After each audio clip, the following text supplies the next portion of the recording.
2021년 4월 금융감독원의 전자공시 시스템 다트에 현대차증권의 공시가 올라옵니다. 1년 전 그리고 1년 반 전의 공시에서 기재 오류를 삭제한다는 내용이죠. 과거 공시를 들어가 보면 아무 문제가 없는 것처럼 보이지만 공시 곳곳에 이스터에그가 숨겨져 있었습니다.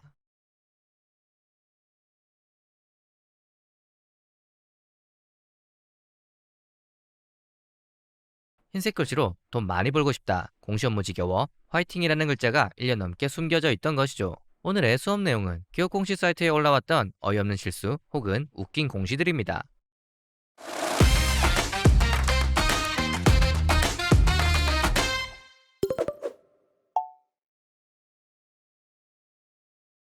2023년 4월 17일 CJ제일제당은 타법인 출자 현황을 정정한다는 공시를 올립니다. 당시 회사는 아르헨티나의 푸드테크 기업 미크로마에 투자를 했었는데 3월 20일 올렸던 사업보고서에서 투자금액 6억을 2,898억으로 잘못 공시했던 겁니다. 왜 이런 황당한 실수가 발생했을까요? 바로 공시 담당자가 취득 주식수 28만 9,843을 금액 부분에 잘못 입력해버려서입니다. 이는 1,000원을 1,000주로 잘못 입력해 100조 원대 유령 주식 배당이 발생했던 삼성증권 사태와도 비슷합니다.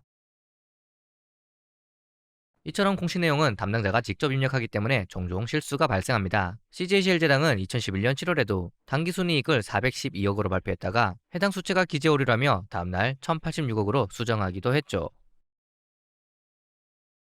2022년 3월 17일 발표된 크라운제가의 사업보고서를 본 투자자들은 깜짝 놀랐습니다. 2021년 회사의 매출액이 무려 38경, 영업이익이 1경 5,800조 원에 달했으니까요. 이는 무려 삼성전자 매출액의 46배, 영업이익의 250배를 뛰어넘는 수준입니다. 물론 이게 사실일 리가 없겠죠. 담당자가 원으로 입력해야 했던 단위를 100만 원으로 입력하면서 3,800억인 매출액이 38경으로 잘못 올라간 겁니다. 하지만 너무 급하게 정정을 했던 것일까요? 정정 공시에서 최초 제출일도 2022년이 아니라 2021년으로 잘못 기입하는 바람에 회사는 다음날 또다시 정정 공시를 발표해야 했습니다.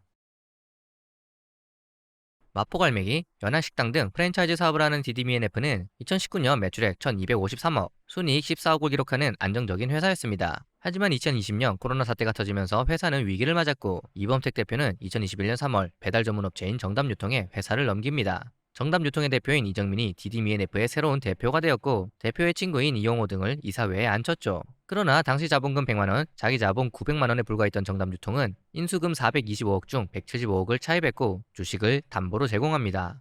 하지만 빚을 제때 갚지 못하면서 2022년 11월과 2023년 3월 반대 매매가 터집니다. 이후 회사의 최대 주주는 웨스턴포인트 인베스트먼트로 그리고 다시 테라핀으로 변경되죠. 이처럼 회사의 대주주가 계속 바뀌고 경영관 전쟁이 벌어지던 와중 수년간 물타기를 하던 개인 투자자 김상훈 씨는 지분이 7% 가까이 되며 최대 주주가 됩니다. 회사의 방만한 경영을 더 이상 지켜볼 수 없었던 그는 일반 투자에서 경영권 영향으로 투자 목적을 바꾸었고 의결권 위임을 받기 시작합니다. 이에 이정민 대표는 2024년 1월 임시주총을 열어 사내이사 4명과 사회이사 1명을 추가로 선임하며 이사회를 장악합니다. 김성훈 씨도 반격에 나섭니다. 주식을 추가로 매수하여 지분이 7.63%가 되었고 대한민국 투자 역사에 남을 공시를 하게 되죠. 직업, 모험가, 부서, 공각기동대, 꺾이지 않는 마음으로 28년간 투자.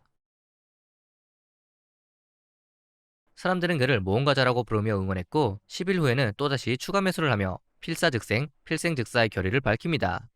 3월 27일에는 임시주총을 열어 기존 이사회 멤버인 이정민 전 대표를 비롯한 사람들을 해임시켰으며 본인을 사내이사로 선임하고 새로운 사회이사, 감사 역시 선임하며 이사회를 장악합니다. 이후에도 경영권을 차지하기 위한 소송이 계속해서 벌어지던 와중 기존 경영진의 꼼수로 상황이 다시 뒤집힙니다. 감사의견 거절로 2024년 3월부터 주식은 거래 정지 상태였고 9월에는 10대 1의 무상 감자를 단행합니다. 마지막 거래일의 주가가 381원이었고 10주가 한 주로 합쳐짐에 따라 주가는 3,810원이 되었죠. 그리고 2024년 11월 회사는 유상증자를 하면서 매우 황당한 발행가를 내놓습니다. 거래 정지로 인해 시가가 없다는 이유로 외부 평가기관이 산출한 381원을 최종 발행가로 결정한 겁니다. 유증에 참여한 황정아 씨는 2억을 투자해 주당 381원으로 신주 52만 주를 배정받았고 이는 3,810원짜리 주식을 90% 할인된 가격에 배정받은 즉 20억 원치 주식을 단돈 2억 원에 산 것입니다. 유증으로 인해 기존 주주들의 지분이 희석되면서 김상훈 씨의 지분은 6.74%로 낮아졌고 7.47%의 지분을 가지게 된 황 씨가 최대 주주의 자리에 앉습니다. 계속되는 적자에 횡령 및 배임, 160억 미지급 등 회생 기미가 보이지 않는 회사는 상장 폐지 및 파산 위기에 몰려 있습니다. 비록 디디미앤F의 투자는 실패했지만 엔젤 투자가인 모험가자는 여전히 새로운 모험을 하고 있는 것으로 보입니다. 2021년 10월 27일 국내 세무회계 프로그램 시장 점유율 1위 기업 더존비즈온은 3분기 당기순이익이 전년 동기 대비 85% 감소한 16억 2,500만 원이라고 잠정 공시했습니다. 이날 회사의 주가는 10% 가까이 급락했고 다음 날에도 7% 가까이 하락합니다. 그런데 이틀 뒤인 29일 회사는 이 수치가 잘못되었다며 정정을 합니다. 전년 동기 대비 85% 감소가 아니라 겨우 3% 감소한 108억이 맞는 수치라는 것이죠. 회사는 담당자가 자기 주식 처분 이익의 회계 처리를 누락하면서 이 효과가 실적에 반영되지 않았다고 해명했지만 회계 세무 소프트웨어를 서비스하는 회사에서 회계 오류가 있었다는 점은 기업 이미지의 치명타였습니다. 주가 하락으로 손해를 본 투자자들은 회사가 책임을 져야 한다며 법적 대응을 준비했지만 잠정 실적 공시는 의무사항이 아니므로 법적 처벌이 불가능합니다. 일부 투자자들은 회사의 2대 주주인 베인캐피탈이 처벌이 불가능하다는 점을 알고 이를 이용해 일부러 작업한 게 아닌가라는 주장을 하기도 했습니다. 자동차 부품을 만드는 한국단자공업은 2017년 3월 8일 감사보고서를 제출했습니다. 그리고 이 보고서에는 모든 현대인을 설레게 하는 메시지도 함께 첨부되었죠. 바로 택배 배송 문자입니다.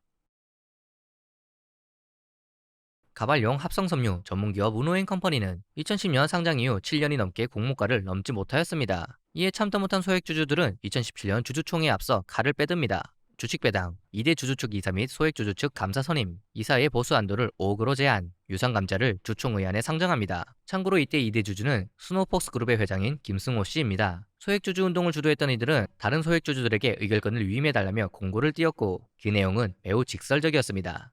일반 소액주주들은 경영진 뒷도만 대주는 바보 병신입니까? 개무시도 이런 개무시는 없습니다. 그러나 안타깝게도 주주총회에서 회사가 제안한 내용은 대부분 가결되었지만 소액주주들이 제안한 내용은 모두 부결되었습니다.